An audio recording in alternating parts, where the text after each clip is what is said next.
DC's new line of comics, Absolute Comics, completed its second wave of titles this week, with the release of Absolute Green Lantern 1. For those that aren't aware, the Absolute line features bold, new takes on existing heroes in a universe entirely separate from the decades of mainline continuity. This new universe was created by the evil new god Darkseid, who shaped it in his image. This doesn't mean that he's the big bad man in the sky looking down on everyone, at least not yet, but it's more that his negative energy permeates everything. The universe is harsher, meaner, and overall generally unpleasant. There are some very clear parallels between the challenges our heroes face and the real world, where it seems like the ultra-rich oligarchs are free to trample on everyday people, corporations ravage the planet, and foul ideologies warp the minds of everyday people. What this means for the heroes is that they are at a significant disadvantage. We've seen absolute versions of Batman, Wonder Woman, Superman, The Flash, and Martian Manhunter so far. A working-class civil engineer, a princess of hell, an environmentally conscious alien refugee, a teenage fugitive, and an FBI agent going through a psychedelic mental breakdown, respectively. And now we're introduced to the Absolute version of Green Lantern, as well as several other familiar characters. Hal Jordan, John Stewart, Joe Mullein, with a quick mention of Guy Gardner, and Abin. Now the first thing to say here is that each of the Absolute series has their own distinctive tone, and Green Lantern is definitely a horror book, with some manga-like art from Janoi Lindsay. To be honest, the art isn't to my taste, but I feel the same way about Peach Momoko's Ultimate X-Men book, and I'm still enjoying that well enough. So let's talk about the characters, starting with the cover star Jo. You could be forgiven for thinking that she was an original character, but in the mainline universe, she was the star of the Far Sector miniseries and has made multiple appearances since then. Here, Jo is a former police officer that has returned to Evergreen, a town in Nevada, after breaking up with her partner in Coast City. Her friends note that she still wears her wedding ring, which could indicate that their separation wasn't entirely her choice, or that she still holds on to the marriage somehow. She had been invited to return to Evergreen's police department by Guy Gardner, who isn't seen this issue, but Jo is reluctant to regress to her old life. Moving back to Evergreen was bad enough. Evergreen is also home to John Stewart, an architect, and Hal Jordan, a collectibles dealer, who was very excited about the prospect of getting a cheap dollhouse on eBay. It's a relatively normal day for these three, despite some heavy conversation about Jo's breakup and plans for the future, until they witness a strange green wall appear in the middle of the street that a biker unfortunately collides with at high speed. The three go outside to see if they can help him, but his head is pulp. Looking up in the sky, they see the source of this mysterious wall, Abin, who looks like he stepped straight out of something like Dragon Ball. 5 days after this, in the present day, the world is a very different place. First, a strange green object has fallen from the sky and flattened part of Evergreen. The news reports that there haven't been any casualties, but there has been mass destruction, although their report gets cut off the air, presumably by the authorities.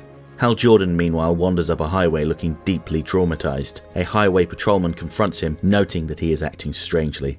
There's a lot of fear and unease around Hal at this point, because he is acting strangely and seems to be hiding something in his pocket. Most people assume it's a concealed weapon like a gun or a knife, and I suppose they are correct, to a certain extent. Except it's the Black Hand, and it seems to have been given to him by Abin. Now this is quite an interesting concept. The solicitations for this issue noted that there is no Green Lantern Corps, and no ring to speak of. So what exactly motivates Abin to come to Earth?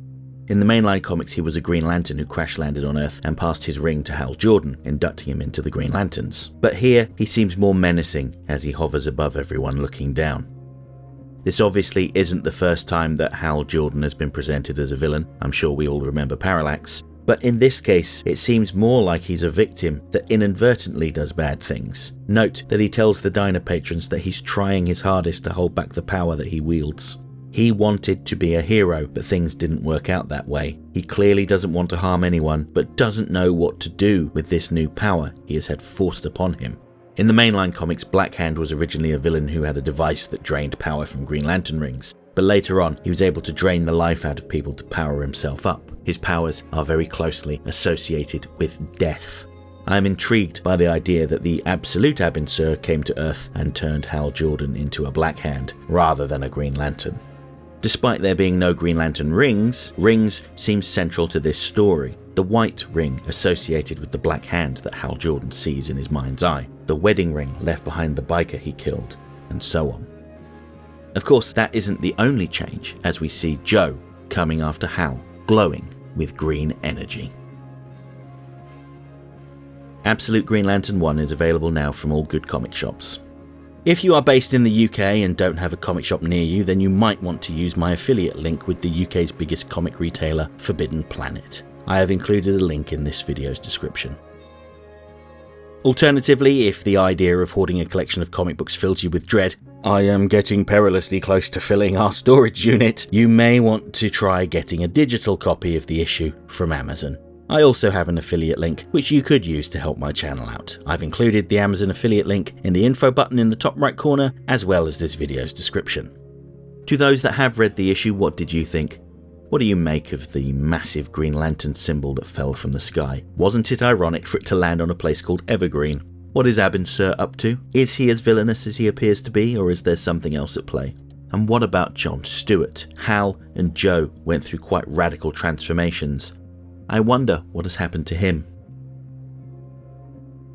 And just before I wrap up, special thanks to all of my current channel members who help make these videos possible. Their names are listed on screen right now.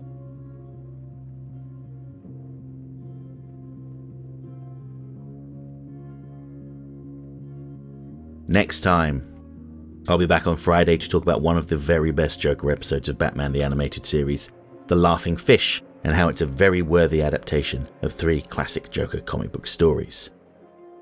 I'm going to be back at some point to talk about more comic books this week. First of all, Two-Face, number 5, the penultimate issue of the series, where we're finally going to find out more about the mysterious villain, Die. And I'll also be back to talk about Absolute Superman number 6, which shows Superman's time in Smallville, and also uncovers the mysterious leader of the Lazarus Corp. Next Monday, I'm returning to the world of the Creature Commandos to talk about arguably the most tragic figure, Nina Mazursky, and how all she ever wanted out of life was to make friends. And also next week I'll be talking about Absolute Batman number 7, which promises to introduce us to a very different version of Mr. Freeze. Scott Snyder's rewrite of Mr. Freeze's origin during the New 52 era wasn't very popular with fans, or at least it wasn't popular with me. But without the shackles of decades of continuity, I think he stands a good chance of winning us over with this bold new take. Hope to see you then.